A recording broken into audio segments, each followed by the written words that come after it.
Hey, so here we're going to quickly take you through a model that'll help you estimate first, what is a physician worth to your practice? And then secondly, how can you best structure a compensation package that will limit the downside risk that you overpay them and then also reward them for their work?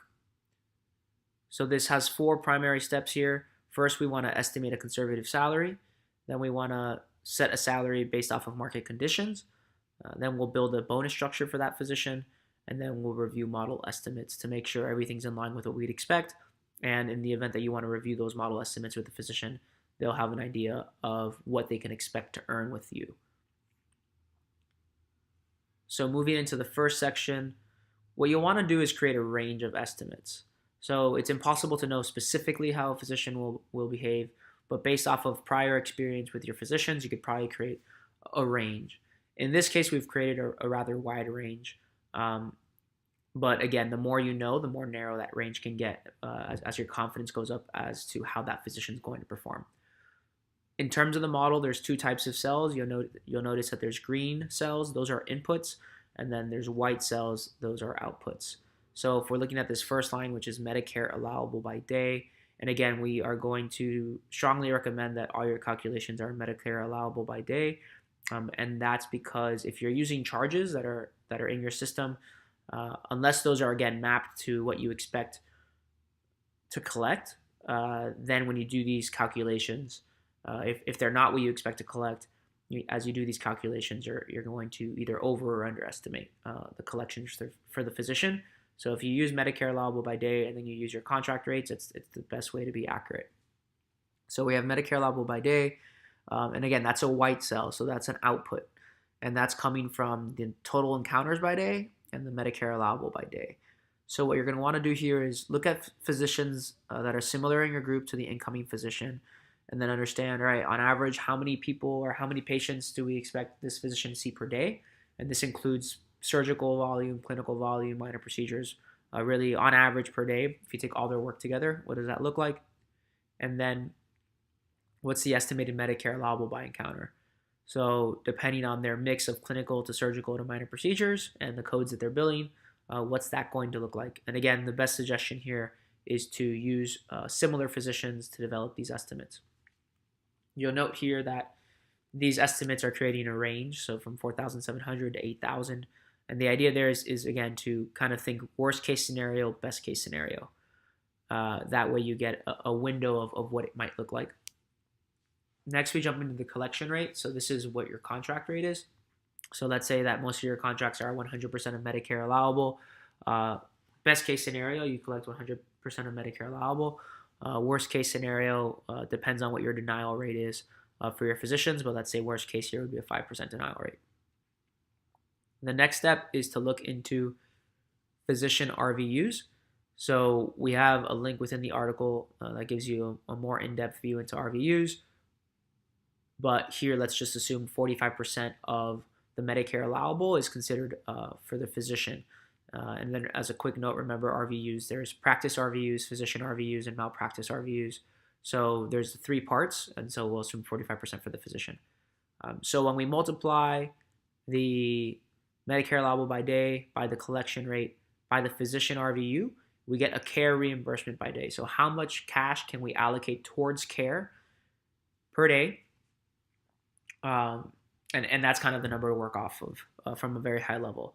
So the next thing we want to do is we want to back out physician benefits. And this will typically come from your HR department, and it tends to be around 20%. And then the last thing to back out, and this will, again, all this really depends on your practice, on your group. But the next thing to back out is a percentage, and this could be zero. But if you're building teams around your physicians, the CPTs don't necessarily account for large teams around physicians. So if you have, multiple scribes, multiple techs, multiple medical assistants working around a physician so that they can see more and more patients, you're going to want to make sure that you incorporate that cost against the physician when you're thinking about their salary. If they're well deployed, these care teams make the physician earn more. But if you fail to capture their cost within the model, that's going to end up hitting your bottom line. So that's what this line's doing here, a care team at 10%.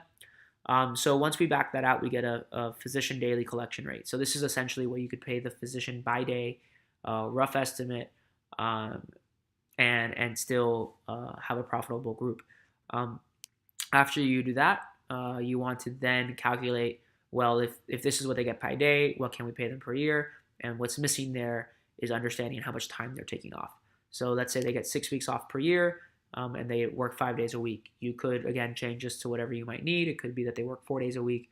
Maybe they take 10 weeks off a year. Again, you want to build a model that's flexible so that you can view all these different scenarios. So what we get in J is a conservative salary to avoid losses. So this is, again, if I'm going to extend a salary out, expecting to have a bonus on top of it, what's a decent salary that I could offer? And that's the range that we're getting from those inputs. So the next step in all of this is to set a market, basically to set a salary based off of market conditions. So let's say for this specific kind of physician, typically the base rate is $300,000. Now this is a good sign because this is below the conservative salary amount. So you can not only give them a good salary that's attractive in the market, you can also build a bonus structure to help them basically be compensated more if they have a higher production. The other situation is where this salary amount is above either all or the majority of these estimates.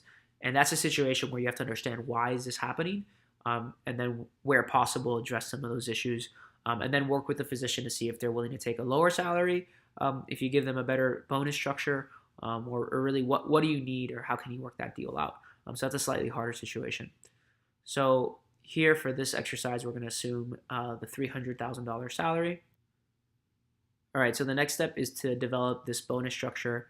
So in order to do this, you need to first understand your RVUs, which again, you should have done in the first section anyways.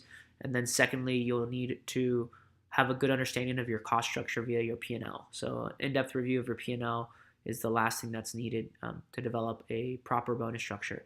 So in terms of a bonus structure, there's ways to do it. Generally, we would suggest having a tiered bonus structure. The first tier being a bonus where the physician hasn't necessarily broken even yet, but you want to incentivize them to produce more. And then a second bonus where once the physician starts to break even, you could reimburse them at a slightly higher rate since they've already covered all those costs associated with them. So that's what this bonus structure is showing. So the first thing what we're doing here is to set a multiplier off of the salary. So if you earn $300,000, let's say the multiplier based off of RVUs and the P&L, we decide is 2.75. So 300 times 2.75 is 825. So your first bonus is going to kick in when your collections break this 825 barrier. And then the next threshold to set again is that break-even threshold. So if roughly you're making you break even on physicians when they collect over $1 million, that would be that second threshold. So the first one is based off of a multiplier of the salary, and that's to incentivize physicians to see more, even though you're not necessarily breaking even on them yet. And then that second one is once you start to break even, you could kick back a little bit more.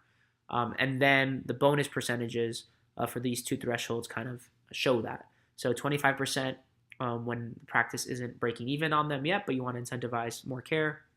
And then potentially 35%, again, in line with RVUs, in line with P&L, once you're starting to break even with that physician.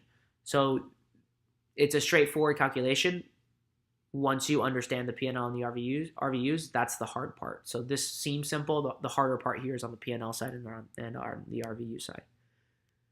So once you have your bonus structure in place, this is kind of the output from the model.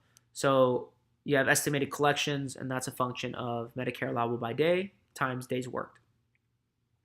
Again, the range here is pretty large because we took pretty wide assumptions at the top of the model. The next four rows are calculating the bonus. So how much collections existed within each bonus bucket, and then we multiply that times the bonus rate to get the total amount of the bonus. Slightly complicated. I'm gonna avoid getting the details here. We'll see the output below.